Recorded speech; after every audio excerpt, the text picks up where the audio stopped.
Welcome to the Creepin' It Real Show, your one-stop shop for weird news, spooky, and otherworldly and paranormal shenanigans.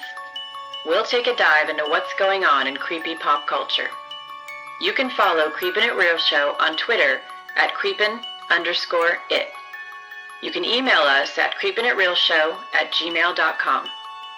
You can also go to our website, creepinitrealshow.com. Without further ado, welcome to this week's episode. Hello and welcome to the Creepin' It Real Show. I am one of your co-hosts, Miss Moni, from the great state, as Yardley would say, of California.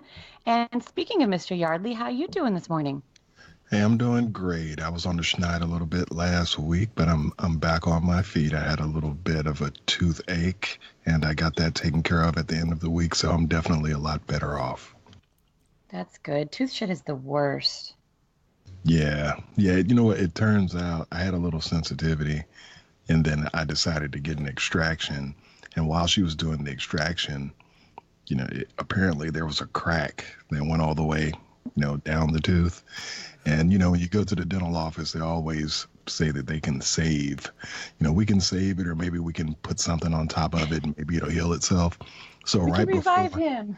Yeah, exactly. And right before, I had already made my decision to get it extracted, but right before it, she kind of reiterated the options. And I was talking about how it was already a grip, with all of the things outside of the extraction that I had done.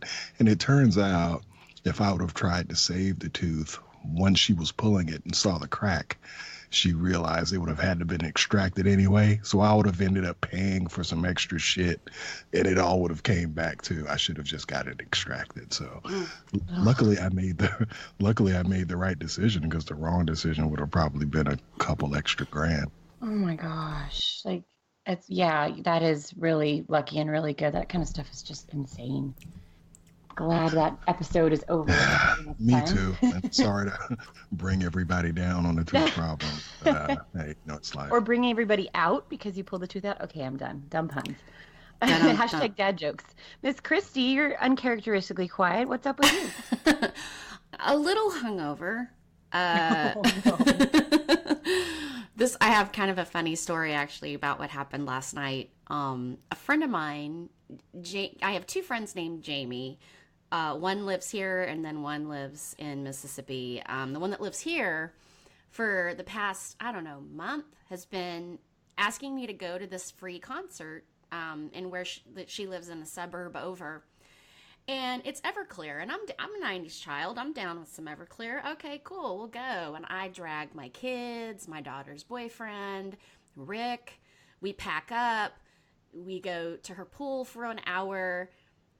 And her and I go to where the concert is and set up all our stuff so that we can save a spot. And I'm pissed because while we're setting it up, I break my favorite pair of flip-flops, and we're already kind of tipsy at this point. And we get in the car, we get back to her apartment, getting ready to head back to the pool where everybody else is, and I get this phone call from Rick, and he's like, what concert are we going to see? And I'm like, Everclear. It's next weekend, not this weekend. So no way. When we were setting up, we were like the only people setting up. And I'm like, this is weird. Like, I'm never usually this prepared, like ahead of, usually I'm the person that's scrambling around last minute. Nobody's here. This is weird. But I just chalked it up to, we must be really awesome. And yeah, we're really prepared, like a week in fucking advance prepared. So we had to go back over there and hope to God all my stuff's still there. Because, we set up, like, our real nice chairs and everything. And it was all there. Testament to her town. It was not gone when we got there. So we ended up just going to a Mexican food restaurant and drinking on her patio. But it was hysterical. She felt like the biggest dum-dum in the world. She was like, oh my God, I cannot believe I did this. Oh, she died. She's like, and I'm like, Rick is never going to let you live this down. And he's already proved me right several times with jokes last night. So I'm preparing for this to go on for years to come. But anyway, so that was an adventure. And then the other thing is, I'm telling you right now, Moni, if you don't get your butt to Atlanta, you're going to be visiting Atlantis by the time you get here, because the fucking rain is insane. Yardley, have you ever seen this much rain here in the summer? I have never seen it like this before. It's definitely been out of control. It's worked wonders on my garden, but outside of that, yeah. My lawn looks like a jungle, and I'm not even joking. Like, it is, we're thinking we might have to like bulldoze it because it's completely out of control. We don't know how to manage it. It's nuts. It's rained almost every single day. We went to the lake, and there's no more beaches at the lake. It's just trees because they're completely covered. The water is so high that there's not even beaches anymore. It's insane. I'm completely blown away. And we've only been on the lake once this year. We used to go every weekend because it's fucking raining every day. It's ridiculous. Dude, and once again from SoCal, I'm like, define what is this rain you speak of? Water from sky? I don't know. I've never, I mean, we get rainy seasons. I mean, we're green for a reason, but this shit's crazy. And the bugs, oh my God, they're like prehistoric size. We had to come and get like the special pest control because centipedes had like invaded the walls of our house.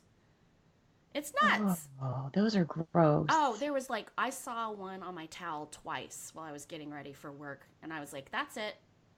We like never needed that kind of pest control before.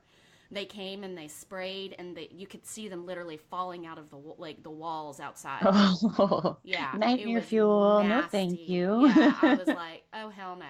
And they haven't seen him in the house since. And I was making a comment to Rick. I'm like, I haven't seen any centipedes since. And he's like, I have. We got a notification on our door camera.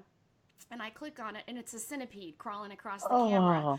And I'm like, great. It's the one that's like, my name is Centipede. You killed my family. Prepare to die. He's going to, like, come infiltrate our house and, like, try to get us because we've killed all his kinfolk. So, yeah, I'm just telling you, you might have to come in on a boat when you eventually get here. It's crazy. Well, when the California earthquake, when the big one hits, I'm planning on having oceanfront property. So at that time, I'll take my boat over to your island. Nice. That'll work for me. That works for me. So I like this because we're catching up on updates. We didn't have a show last week. As you heard, as your listeners heard, we've had some extenuating circumstances that kept us from being able to record. But definitely this week is a softball. I did do some research, as I mentioned last week, on exorcisms and that kind of thing. And I was super into it at the time that I did it. And it was like a time capsule. By like the time that when we would have normally recorded came and gone, I was like, meh, not interested anymore. So this week's show is basically just updates on what we recommend people watch in the spooky realm, what we've been watching, what we've been hearing like news-wise, and also some updates on things like a few episodes back we did a show about Sarge, who works at the library. So we have a news story about something following him and a couple other things happening at the library. But first, I wanted to talk about Bigfoot erotica. Have you guys been hearing about the moment that this topic has been having this week? Yes. I mean, I'm in the dark, so I definitely want to hear more about that. Boy. At first I thought it was a joke. Like, yeah, me too. When people were talking about it, I was like, that, and then I listened to him talking, and I was like, I got ew.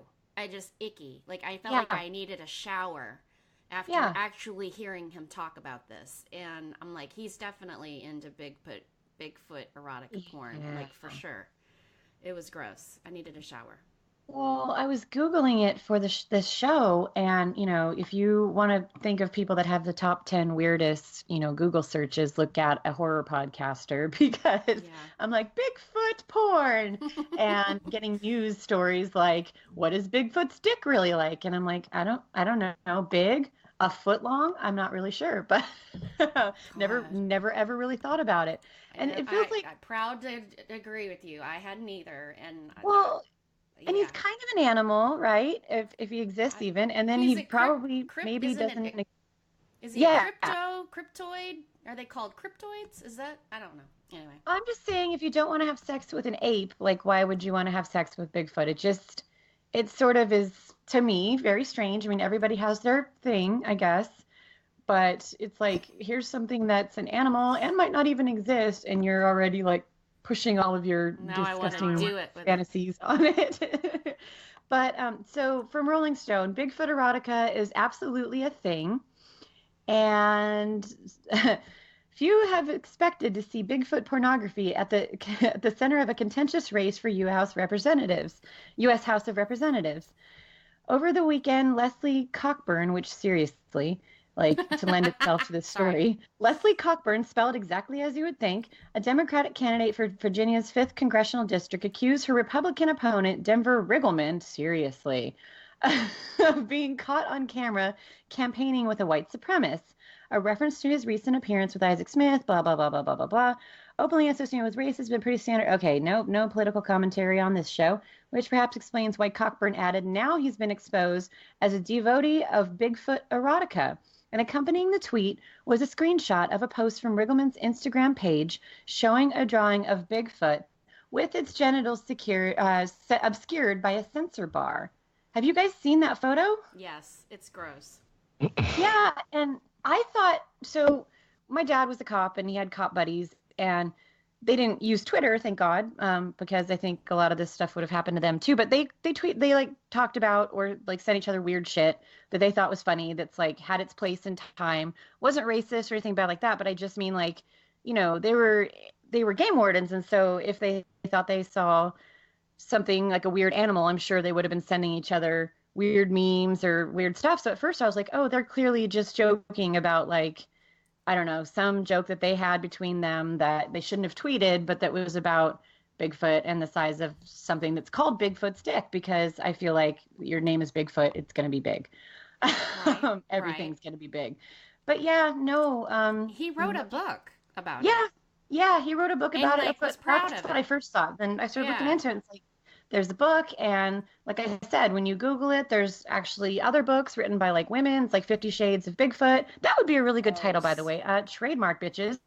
Yeah, gross. Yeah, it's just, so this is a whole thing. If you want to Google it, do it at your own risk. But remember the days that just being a white supremacist was like enough to get you booted out of the whole election cycle? But now we're no, well, that's not bad enough. Well, let's move on to, and he likes Bigfoot porn and writes books about it. Like, this is a really sad time in our country. And not to make jokes about the movement, but I feel like poor Bigfoot's going to come out at some point and be like, hashtag me too, guys. Yeah, like, can we not pull me into actually this? Objectified. Yeah. What's going on?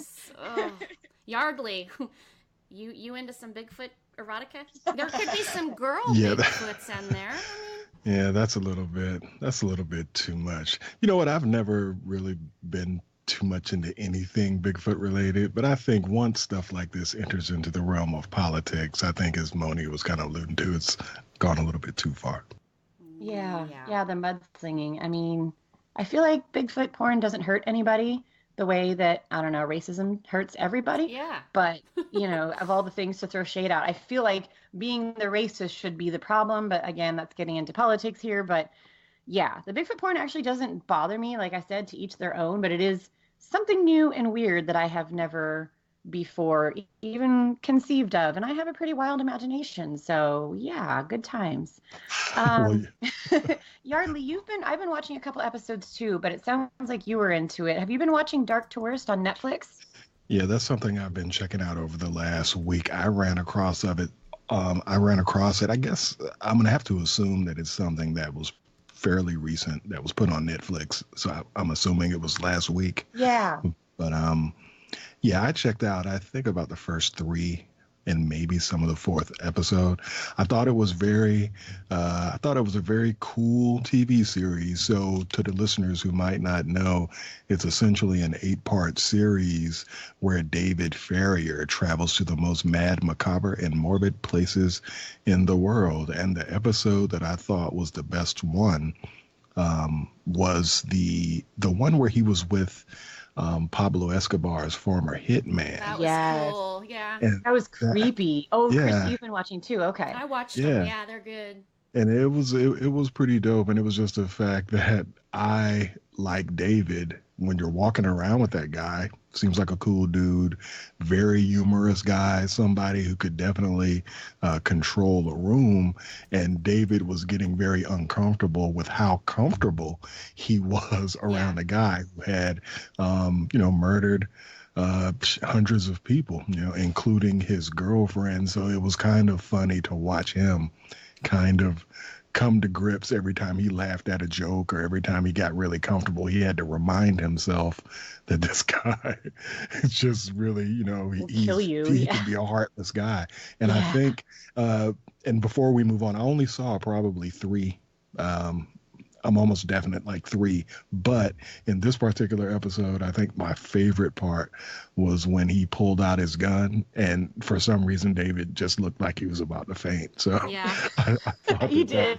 Well, because he was pointing it at him, and it was just like, okay, this guy's capable of anything. Like, what am I going to do now? So it's a very cool series. Now, I didn't get through all 8. So, Christy, if you finished them up, was the second half as strong as the first half? Yeah. In fact, I think the 2 that really kind of stuck out to me, I've watched all of them, so they all kind of bleed together. And I've, had a few drunken nights since then, so my brain cells have melted a little bit. But the one I thought was really good is while he is in America talking about Charles Manson actually dies.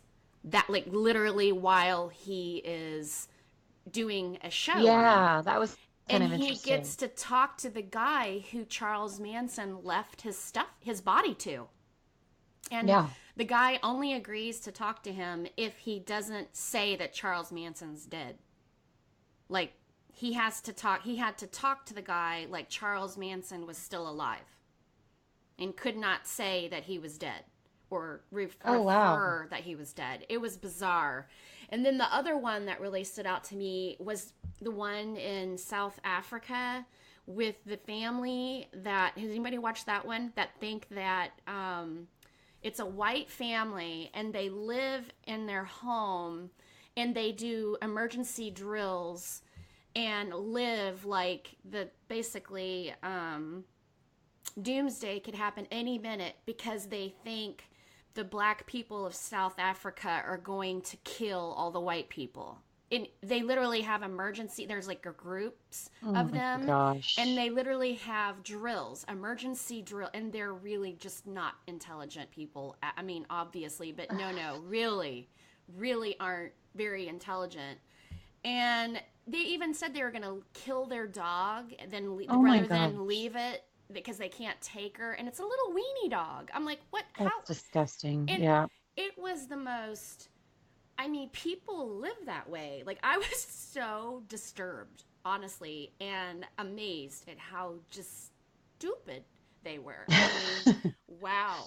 It was eye-opening. But the Manson one really, really stuck out to me as just falling out bizarre. And then the coincidence that he was there doing this and visiting the cave where they, the Manson family took that famous picture, and then that day he dies in prison. So that was just kind of wild, that's the way they portrayed it now. You never know for real if that's really the way it planned out, but it's an interesting series. I got hooked. I think I watched all of them in like 2 days because I had the stomach flu last week. I was like, I ain't doing anything but puking, so we might as well just watch some good TV, and that's what I did. And I also finally watched, and I think it was you, Moni, that American Haunting or whatever. Oh yeah, with Sissy Spacek. Are you the one that told me to watch that? I can't remember. So. I don't remember. Somebody did, and because I love Sissy Spacek, and that's the one haunting one I had not watched, and it was pretty good. It was about the Bell Witch. Yeah, and so it was really good. But anyway, so that was totally recommend Dark Tourist. It's good. Yeah, I'm 2 episodes in. I really liked it, and I like that the host is sort of a normal guy, and so his reactions to things are just like, okay, like you can tell he's not afraid to like say he thinks these people are like fucking crazy. Like, Yeah. and he can't even hide it on his face. You know, he's like looking at them like they are straight up crazy, and they get a little offended. You know, and he asks questions, and everyone's just like, just shut up and just let us do our thing. And he's just like, but I have questions. Yeah, but also, Yeah, this but- doesn't seem normal. Yeah, no, I'm not gonna shut up. I'm going to ask questions. So it's an interesting show. I hope they do another one. I thought it was really cute, the first one where he goes, was it Russia? It wasn't the first one. What was it? The one where he goes, not Russia, it was like some Stan country way over. It used to be the Soviet Union, and now it's its own country, and they swam in that they swam in that nuclear lake. Oh my God. That was cool. Yeah. I know what you're talking about. And they were saying like they had these monitors for like if it gets up to a certain point, you should worry. And then it was getting up to like double, triple, quadruple that point. The tourists were like, we want to leave now. Yeah. So Yeah. And then they went to that orphanage. Oh God, that just made me sick with the babies. Yeah. Did you see that part? Yeah. Anyway. Yeah. So because the government and the tourists were like, oh no, it hasn't affected our people at all. And one of the people that was there was like, that's bullshit. And took them to an orphanage, and basically all the kids and babies were deformed, and it was bad, but very depressing, and it kind of, it took a real dark turn, but I think it is dark tourism. Yeah. So. I think it's only fair you see both sides. So actually, speaking of children and babies and deformed things discovered, Christy, there's an article here, Atacama skeleton. Little Ada has an update. Did you want to tell us about that? I sure will. Apparently, scientists from Stanford University concluded that a strange skeleton known as the Atacama, however the hell you say it, Little Ada, as I like to call her. Little Ada. Mummy. Keychain Ada, as we call exactly, her. as Moni wants to make her at a keychain. Yes. A human girl whose physical malformations were the result of several severe genetic mutations. A team of international experts is now questioning these findings and accusing the scientists of breaching standard research ethics. Yeah. Little Ada, it's known, was discovered 15 years ago in a deserted Chilean town in the Atacama Desert. The specimen is only about 6 inches long. We know all this. Cute. Really is a little cute, kind of disturbing little face, and very well preserved. So then it came out that this was just human, because people had been saying it's alien. I've been saying it's alien, and y'all say it's just a human, and it was just a result of a series of genetic mutations, and within days of the study being published, a controversy emerged. The Chilean National Monuments Council launched an investigation saying the mummy's remains may have been acquired through illegal smuggling and grave robbing, and that the research was wholly inappropriate. Some Chilean scientists went so far to say that genome research papers should be retracted. Now, some 4 months after the paper was published, Nolan and Butte are facing another attack, this time from an international team of experts led by Sian Halcrow from the University of Otago, New Zealand. Their new paper, published today in the International Journal of Paleopathology, all these words this early in the morning, not that early actually, claims that Nolan's research is replete with errors and misinterpretations, and that a genetic study probably shouldn't have been conducted in the first place. Which is interesting. As a non-scientist, you would think that a genetic study would be the first place to go, but... It says the authors of the new paper found no evidence of the skeletal anomalies described in the genome paper. The abnormal characteristics described by Nolan and Butte, the authors say, are consistent with normal fetal skeletal development. We are experts in developmental human anatomy and archaeology, and the mummy looks normal for a fetus around 15 to 16 weeks gestation. Yeah. That's really the takeaway from this, is just this was an unborn, not ready for the world baby. So it's kind of sad actually, but and then she was taken she was taken out and called an alien and sold on the black market for like $1 million or something, and it's been quite a journey for little Ada, but this is a human baby, not an alien. At least that's what they are telling us. We don't know if we want to believe that. When I have her for a keychain, I'll take really good care of her, and then we'll ask her what she is. Alien or human? Let's put little Ada to rest, for crying out loud. That poor little girl. She's been through the ringer. Oh, so sad. Anyway, well, interesting updates. I should say. Yeah, and then speaking of mummies, I want to see if you guys have heard about this week, because it is the weirdest thing that I've heard in a while, and I've heard of Bigfoot porn recently. Yeah. So. Oh, the juice. Yes. So, Yardley, I don't know if you've seen this too.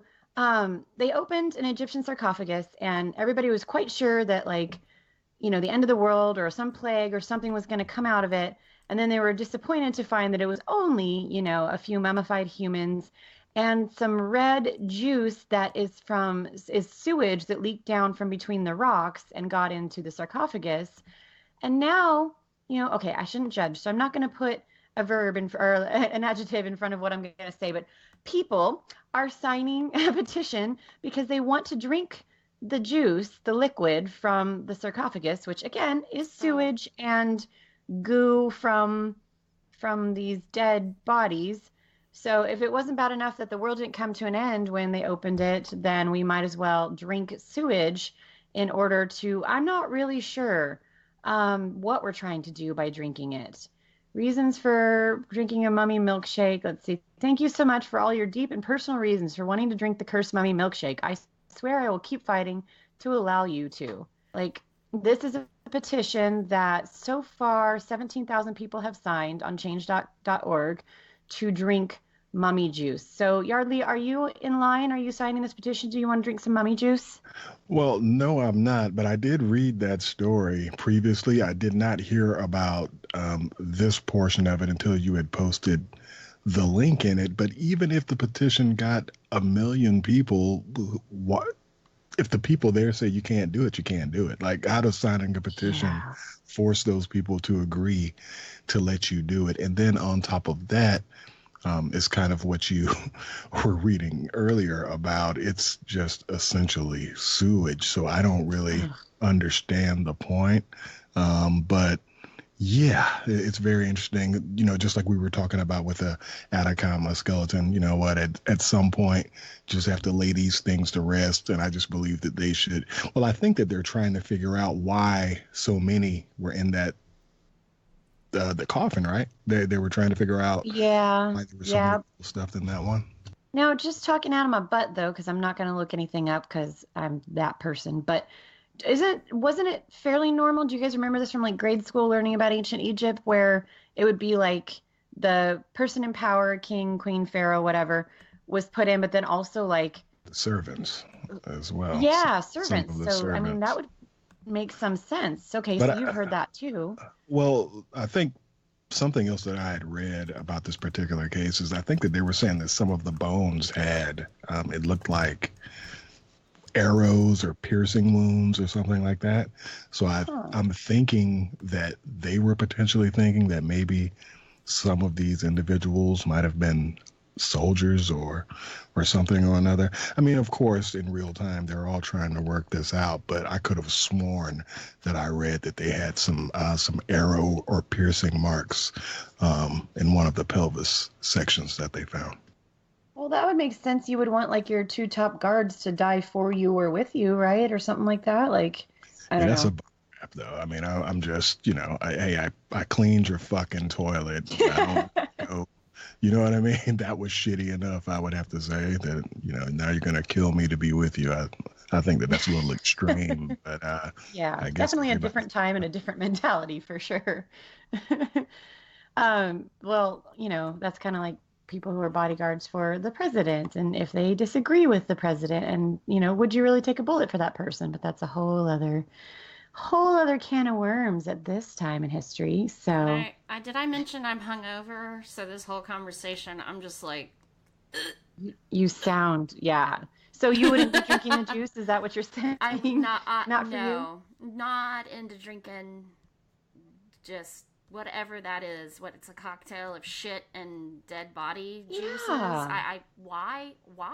Why? You know what? Sign away, people, because hopefully Go to town. it will mean nothing, and the government will do what the government does, which is protect idiots from themselves. That's Yeah, what I'm trying not to use with Cocktail idiots, but also juices. They're like coming up with this fucking mummy juice martini. They're like, come on, everybody. That's like those ones where, I don't know if y'all ever heard about the bar that got like shut down and fined for putting pickled toes in their martinis. Did y'all hear about that? Nah, I didn't It's hear true. about that. It happened. No. This bar in New York would get toes from cadavers and pickle them. Oh, Christy, I know what you're talking about. Jars, now. It's gross. and it was a secret martini that they had, and you ordered it, and there was a pickled dead person's toe in your martini, and people were paying crazy amounts of money for these nasty pickled cadaver toes. I think you can find videos of that. I think it's on YouTube. That now that you've said it, I think it's in a bar, right? Yeah, they got shut down and fined, like, because they were buying black market, dead people toes and pickling them like pickles. So nasty. People are fucked up, man. I'm gross and I like weird shit, but that just pushes it to a whole other level that I come on, in the look at me culture, what can get you a click more than saying on your Instagram that, you took a shot of the pickle toe? You know what I mean? So it makes me think of those when I was a kid. My grandpa had, I don't know what it is about old people, and they used to like pickle everything, but he had like pickled pig's feet in jars. He had pickled eggs in jars, and he had a pickled like pig fetus in a jar, like next to all that. And then he would eat the pickled pig's feet and With the pickled some eggs with beans. a fucking pickled pig's fetus in a jar next to it. And I was like 6 years old looking at that and just like, no. I mean, and he didn't have teeth. Of So he course would not. take out his false teeth and gnaw on a fucking pig's foot. What was wrong with old people, like with people in that generation, man? I know they were hungry, but shit. Good God. Well, Messed yeah. up. Anyway, But now we're signing petitions to drink stuff. So you want Now to we say what's wanna wrong with drink people in that mummy shit. generation, but that's people true. But doing it now. So what the? we're. What is this late breaking news story that you have? The It's curse not- of Giles Corey? It's not late breaking. I had just never heard of this before. And I was watching Drunk History the other day, which I love Drunk History. It's like my favorite Yeah, show. dude. I am putting out a petition right now.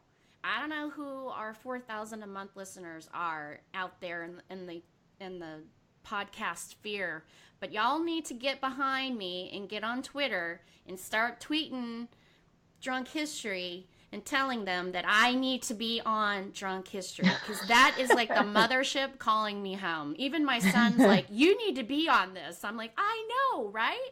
So anyway, I was watching Drunk History, and I had to look this up because I've heard, I love all kinds of weird shit and weird history, and I had never heard of this. And it's true.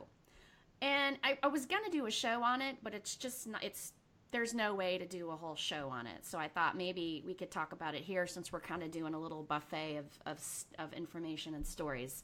Yes. So Giles Corey was a successful farmer during the Salem Witch Trials era. And he was born in England, migrated over to Massachusetts, and ended up in the middle of the witch trial, era. And him and his wife ended up being pointed out as witches. At first, just his wife was, and he totally got behind it. Like, he threw her under the bus and testified against her. Then, when it came down to it, he took it all back and said he got too involved and it's not true and she's not a witch. And then they were like, then you're a witch. And he wouldn't admit to it. So they decided to strip him naked, lay him down, chain him down on a field, put a board on top of him, and add like boulders to it to try to get him to confess that he's a witch. And at the end, he wouldn't do it, and he died. And actually, his death, he was like 81 years old. His death was so gruesome that it was actually kind of triggered the end of the Salem Witch Trials, like mania, thank you. Yeah. And thanking myself for coming up with the word, whatever. Anyway, but in that, the legend, and this is where it's crazy, is there's apparently a curse on the sheriffs of Salem. And, like, I don't remember. I'm trying to read. I'm trying to find. The article I'm reading is really long. But the sheriff in 1867 who tortured him died at like 30 years old of a heart attack. Oh my gosh. And then fast forward to, like, let me find the year. In 1978, 300 years later, suffered a rare blood disease, heart attack, and a stroke. Doctors could not find the cause of his afflictions. He was forced to retire as sheriff and as master and keeper of the jail. Today he lives in Florida. What happened, though, when this happened, because he couldn't figure out how he could get this, there's no, like, history in his family of any of these things. So he decided to just randomly look back, and every single sheriff in the past 300 years of Salem either died or suffered with heart problems. And that's as far as back as they could trace. And so they believe now that there's a curse on the sheriffs of Salem. So they actually moved the sheriff's office out of that, because it was the building, the original, like, air space that had gone on during the Salem witch trials. They moved the sheriff's office to try to end the curse. And so I don't know if it has ended it, That's but weird. I found that I was watching that on Drunk History, and I'm like, no way, I would have heard of that. Yeah. I've never heard of this. So I just thought it was fascinating. And Yeah. actually, If they're going to delve into creepy stuff, they definitely need you to come on and talk about it for sure. I need to hear. I mean, and I was pissed because I was like, I'm going to do one. I'll do the one on Atlanta, because they do all these, they do the cities of Drunk History. And they did one on Atlanta. So now I'm pissed. I was like, no, I was going to get on Atlanta. I was going to try to get me and Yardley on the Atlanta Drunk History. But it's too late. They did Atlanta. Well, I'm sure they'll come back again, right? They've got more episodes to do, so time has not run out for you and your drunk historyness. Exactly. And meanwhile, you'll always have us to do drunk spooky history with, so. That's true. Hey, our drunk horror story episode was the most popular by time downloads ratio we've ever had. So, hey, people like to hear drunk people, apparently. I'm gonna say the internets love drunk people. Yes, yeah, I would say that's a true story. Probably the same ones that want to drink mummy juice, but that's okay. Oh, it's cool. God. You do. It's okay. We love you. We love you just the way you are, you special snowflakes. So I'm really excited to get into some of the updates of the real stuff that's been happening in the library. It was super random.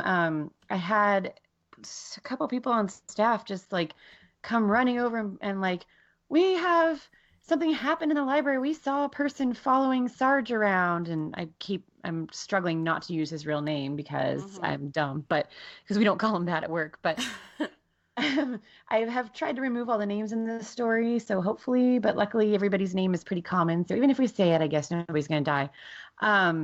Or will they? Because apparently ghosts are still following Sarge, and now other people can see it out in public in the library. So Yardley, you have the best voice. I figured you would be the best person to read this update.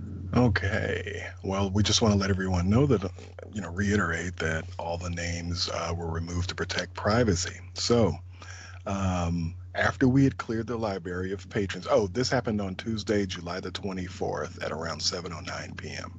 After we had cleared the library of patrons and locked both entrance and exit doors, I was standing at the roam desk, and I saw a woman walk diagonally across our lobby from about where the exit door is towards the reference desk. I was startled to see someone still in the building, so I shouted at our security guard and Sarge that we weren't clear and that a gal had just walked over toward the adult services desk. Sarge and the security guard immediately left the area and fanned out to check the stacks and computer areas. I followed them, but went into the reference office because that door was open. I checked Moni's office, including under her desk, and all the way down to and including the teen librarian's office, but found no one. Neither Sarge nor the security guard had found anyone either.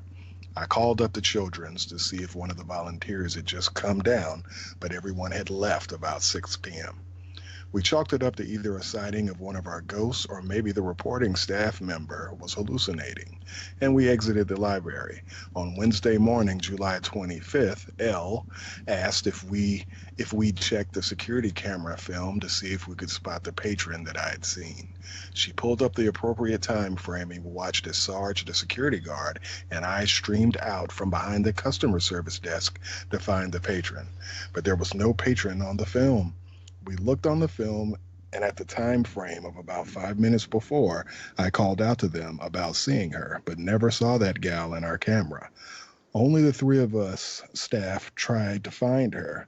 I have a print from the film that shows Sarge as the first one of us heading out from behind the customer service desk to look for the gal, and Sarge left almost immediately, so the gal should have been visible to both Sarge and in the photo, but she's not there. The person that I saw had the following description: Caucasian female, about 20 years old, brown hair pulled back in a short, choppy-looking ponytail, about 5 foot in height, solidly built. She had on a black t-shirt, dark jeans, and black framed glasses. So I posted the photo, the handwritten drawing that the staff member gave to me on our Facebook page, and it's laughable, but I have a creepy story that's true, absolutely verifiably true about the library, and I didn't do my due diligence to see if this description matches the person who passed, but let me just tell you. So before my time, so it would have been over 5 years ago, maybe 10 years ago in this library, we had a volunteer who would have been, she was a young white female, I know that. And she, first of all, they used to play, like staff played bigger games in the library. And one of the games was like around Halloween time, they would do sort of a murder mystery. And there was, she ended up being the quote unquote victim. It's kind of like Clue, like who did it in what room with what weapon and, to the victim. So it would be like, who killed so-and-so in the library, staff area with a reference book, hit him with a reference book. And it was just a silly thing they used to do. But the victim in the game, the last game that they played, was a young female volunteer. And I know she was a young white girl. And she actually ended up getting murdered in real life not too long after they played that game. And, it was her brother that did it and they caught him and it was a big deal. But the bottom line is I'm super curious because we have plenty of patrons, library users who have passed in the time that the library's been open. We have plenty that have spent lots of time there that might want to revisit if that's a thing that people can do once they've passed over. But this particular description being so young, that doesn't really fit anybody that has passed that I can think of, with the exception of this female volunteer who was murdered and who they ended up doing a news story about the weirdness of her having been our victim in a murder game and then having been murdered like a month after that. So there's something to put chills down your spine. That's a pretty legit creepy story, and maybe she's coming back to visit us. Wow. So I had forgotten all about that until I was like, who the heck would be that young to, be haunting the library? And I was like, oh my gosh, yeah. So I may have to look into it and see if I can even find anybody who knows about that story and maybe find the article and give you guys an update. But in the meantime, there's another spooky story. Let's see. Actually, the next day, let me just look at the date stamps on this. So that happened on July 24th. On July 25th, also in the same library at approximately 10 a.m., a library page, that's just the person who puts the books on the shelves, was working at one of the desks in the library work area using one of the black book carts. She said she felt someone walk behind her and felt a kind of whoosh as if the air had moved. She looked around, but no one was anywhere near where she was working. A few seconds later, she heard the black book cart squeak like it does when someone moves it. And those carts are heavy. They don't move on their own. I can tell you that much. And she saw the cart shuddering a little bit like it had been moved, but she had not touched the cart. So there you go. And I wanted to remind listeners, late in September, I'm going to be sleeping overnight in the library, locked in. And probably some of my dumb little buddies and I will do some kind of seance or something like that. But in the meantime, we're going to have a legitimate Nicole Strickland from San Diego Paranormal Society is going to be doing, she's a published author and paranormal investigator down in San Diego, and she's going to be with her colleague doing an investigation in the library using all of the newest technology and all the techniques that you see on the TV shows, except for she's not one of those people that like, I hear you, MFer, come at me. Like, she's not that kind of person. But 2 years ago, she did the investigation, and she didn't get to spend the whole night, but just in the short amount of time, we had a lot. And I'm going to ask her to share those with us to use on the podcast. We had a ton of real-time answering back EVPs that were recorded. We had a ton of fairly verifiable evidence that was recorded by this team. So I am super excited that they have now all night long access, and that I'm going to get to be there to be a part of it. So we will definitely, whether it's my week or not, have to change the show around to kind of talk to you guys about what we find, because I think it's going to be super exciting. And, you know, we always get a big turnout because then she comes back. She'll be coming back in October to take all the findings that she has and talk about both the history of the library, the surrounding buildings, because we have a mortuary next door on our campus, and we have a dialysis center directly across the street. So we have a lot of death occurring and a lot of dead bodies and a lot of, you know, people that are obviously very tied to the library as well, like coming through. And so there's a lot of activity. And of course we have things that have been donated and artifacts and all kinds of stuff in our history center. So there's things with possibly, you know, energy attached to them. So I'm super excited to share that with our creepers. But yeah, I bet you all didn't know that the library was such an exciting place. Wow. Well, looks like you're in the spot that actually keeps you on your toes. So big props for that. There's a lot of times when I'm certain that I've seen someone. Every single one of us, believe it or not, like in the library has seen, quote unquote, seen someone standing there that wasn't there, or felt something cold pass by. Like, there's just too many experiences that we have all the time there that to have it not be something going on, you know, or multiple things.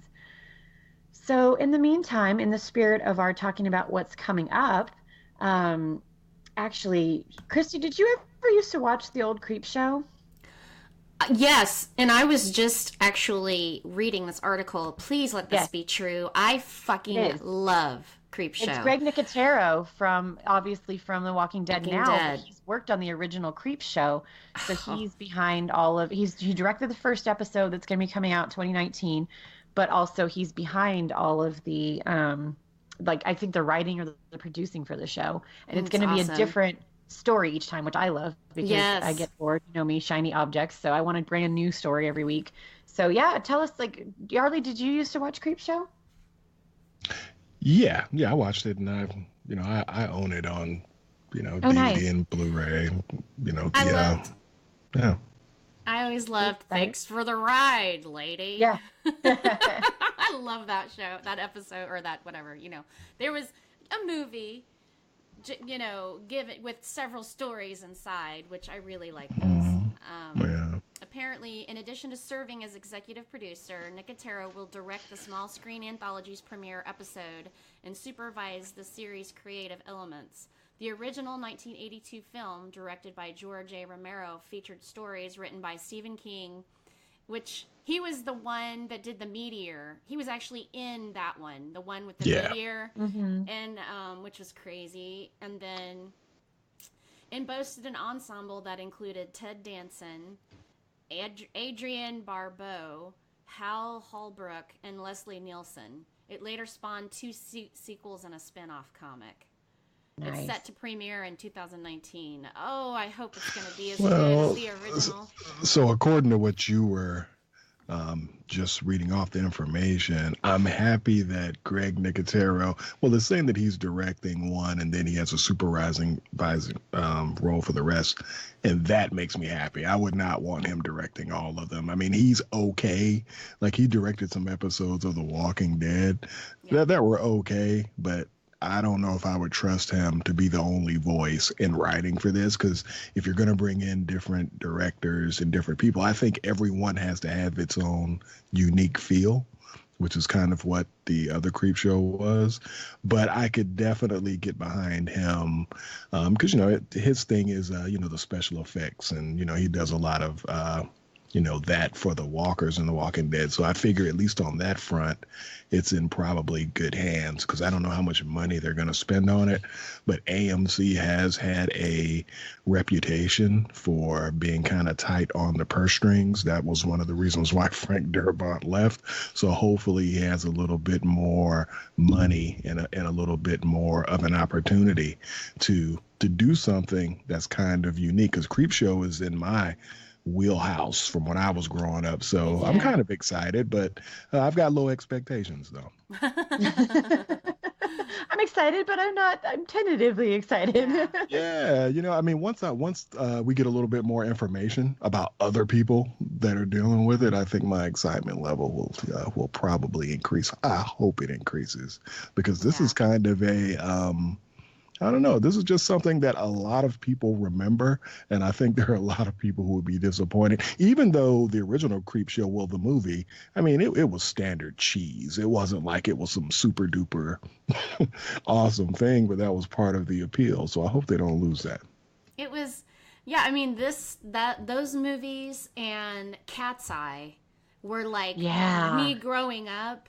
That was kind of my introduction into like cheesy horror, like the real crazy stories that, aren't just slasher films, like real fucked up, weird, like the cockroach episode with the guy and he's like hates cockroaches, and then they come back, they end up taking over his whole house. I mean, they were just, and as a kid, each one was short enough to keep my attention, because kids sometimes don't want to sit through a 2-hour, but you would sit through several that equal 2 hours. So it was, and that's exactly what Cat's Eye was several different stories in one movie, because Stephen King, he wrote so many small novellas on, that were based in weird horror, and so it was just great to take all those little stories and put them in a movie. And they were really successful. And that was kind of the only movies, not the only ones, but back then when they were making Stephen King movies, those were the ones that they did right, the little ones. It was the ones where you get into the big novels that people just could not interpret the book into a movie. But the short stories, they did a good job, and I'm excited, and I hope that they do them right. I mean, whatever it is. I'm not anticipating these all being Stephen King stories. Oh, yeah. But I hope they're Stephen King-ish, They it's stick good cheese. Yeah, it's awesome. Yeah. I love it. And I'm entertaining and fucked up at the same time, and with a little hint of humor. Like us in our show. Exactly. Entertaining and fucked up. Exactly. So I hope so. I had not heard about this until because I made it a point to not look at the show notes until I sat down and was literally calling you guys. I just wanted, because I knew you had changed it, and I was like, cool, I'm going to step in and just not see one damn thing. Let Moni surprise you. Yeah. Yay, I love to be surprised. And I was pleasantly surprised. So I'm excited. Okay. I'm going to be like Yardley. Okay. I'm going to pull it back a little bit, and I'm going to not be too surprised, not be too excited, so that I cannot be disappointed if it's bad. So, anyway. Yeah. So things that I get excited about, as we know, true crime, and particularly the Manson family, like murders, and the Sharon Tate, which just thinking about it makes me sad, but it's still fascinating.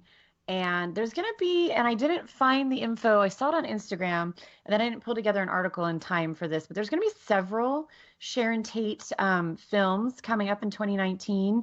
And so there's several different mainstream actresses, but one of the ones that's getting the most buzz, because it's Quentin Tarantino, writer-director, and of course he's having some issues in the Me Too movement right now, and so it's controversial. His reception at Comic-Con a couple weeks ago was sort of lukewarm, and people are sort of on the fence about the way that he may treat and or portray women who work for him or who are the actresses in his films, and also how they're portrayed.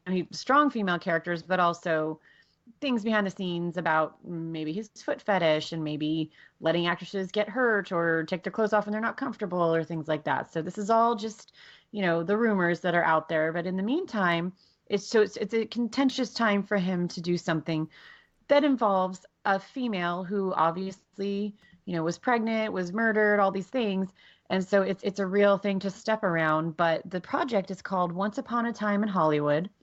And it's kind of takes what I am looking at as like a sideway approach to the Manson case. It's not told from the point of view of the Manson family, and it's not told from like Sharon or Roman's point of view. It's actually a fated TV actor and his stunt double embark on an odyssey to make a name for themselves in the film industry during the helter-skelter reign of terror in 1969 in Los Angeles. And I don't know about y'all, but as far as like Quentin, whatever might or might not be true about him aside, definitely can capture a retro vibe. I'm super excited to see him do something 1960s, 1970s. Like, I think if anybody can capture sort of the paranoia and the fear that was going around surrounding while these murders were taking place, it's Quentin.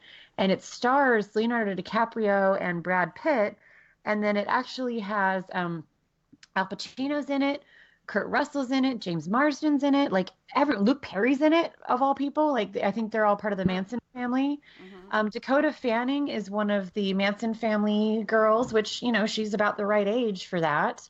And then Sharon Tate is actually going to be played by Margot Robbie, which she can do no wrong. However, if Quentin does anything to hurt or scare or shame her, I want him to. I mean, no lady should go for it, but I have a huge girl crush on her, so I hope she kicks him in the nuts if anything goes bad. So, at any rate, have you guys heard about this project? Are you excited about it? Because I'm going to make you watch it, just so you know.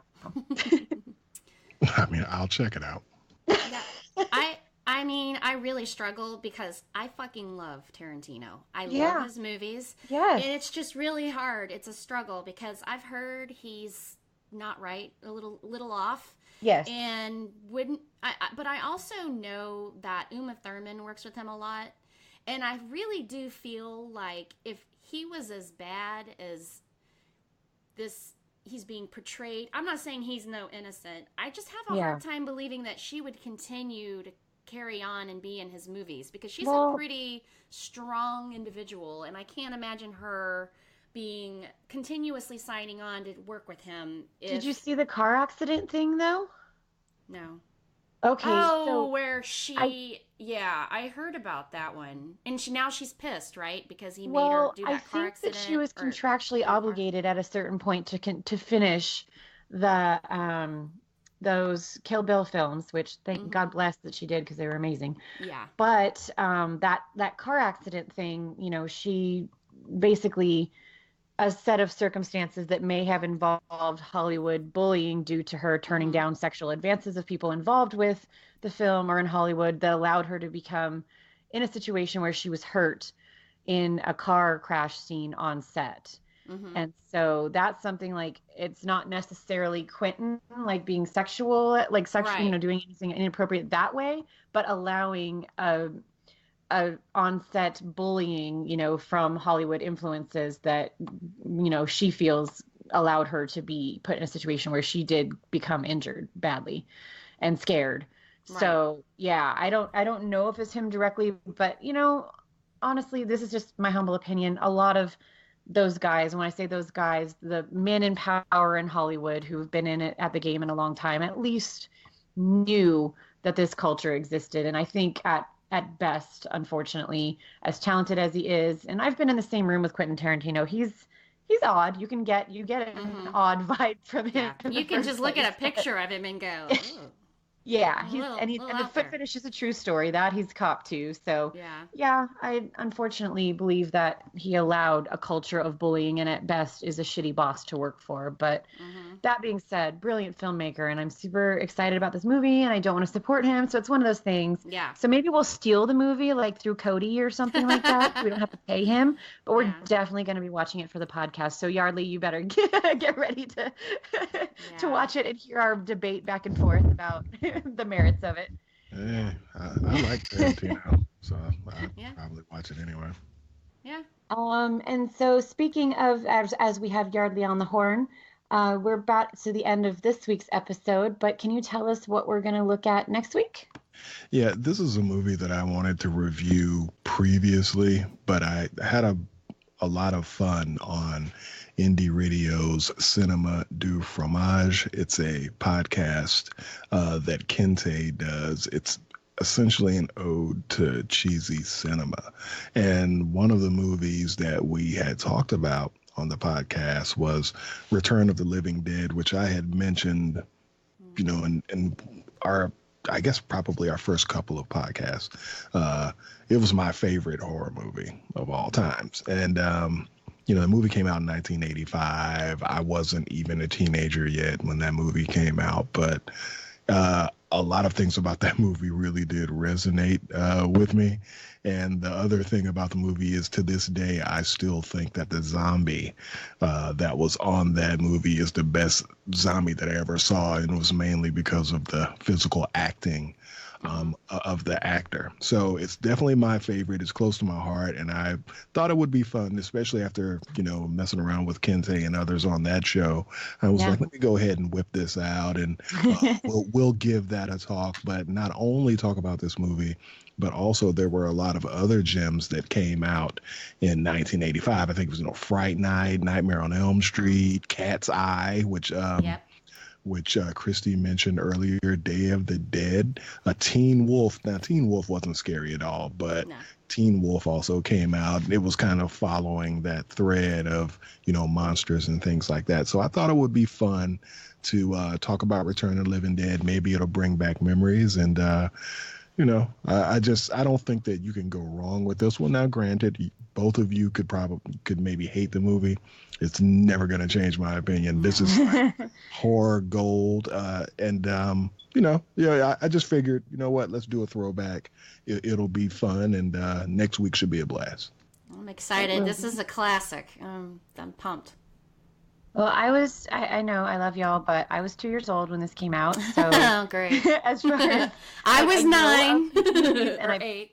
Yeah, no, I know of these movies. I've seen most of them. I think I've seen it at some point, but you also know me. I'm a child of, like, if it doesn't go boom immediately, then, like, what are we doing? So I'm excited to look at it with fresh eyes and know that someone who is cool like Yarly likes it. So I will try to give it a chance and not immediately fall asleep or turn it off, because we have to get through it for the podcast. So yes, I did my homework, and I've seen Cat's Eye, and I remember, but I saw it as a kid, and I remember it being super freaking boring up until the end, where, towards the end, where the spoilers, if you haven't seen the movie from 1985, where the troll comes out, and then have shit scared out of me because I was so young. But this has enough. It has enough humor. It's one of those things where I'm pretty sure you'll be sipping on something, but it has enough humor and things that are just really going to keep you into it, because I think it's the characters.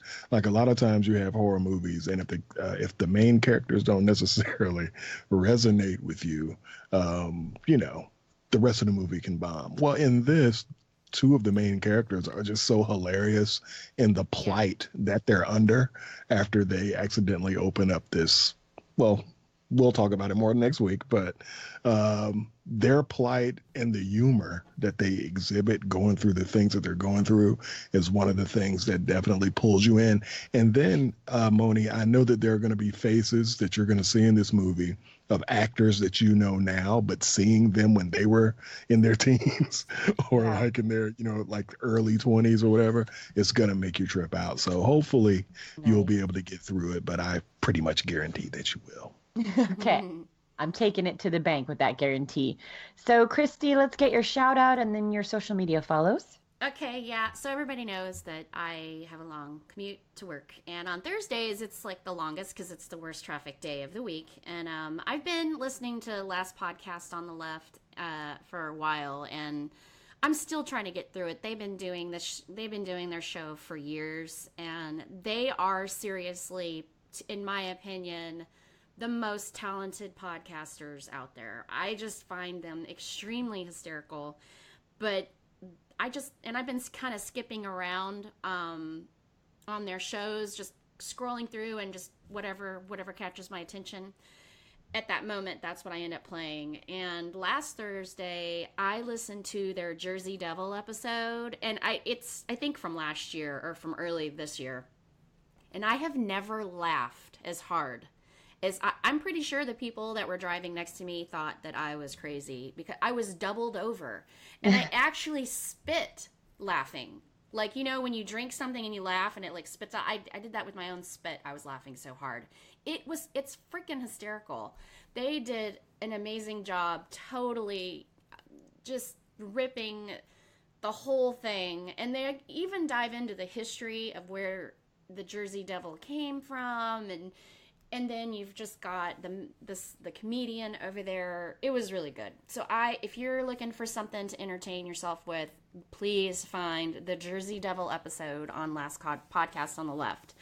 And with that, with me, you can find me on Twitter at creepin_it and on Instagram as creepinchristy. Very nice. All right, Mr. Yardley, where do we find you? And you can follow me on Twitter and Instagram at militant_marker. Very nice. And I am Moni Bear on Instagram and Rebel Moni on Twitter. And until next week, when we're going to watch movies that I was barely alive for. Yay! We hope you have a good one, and we hope you enjoy this episode. Thanks, everybody.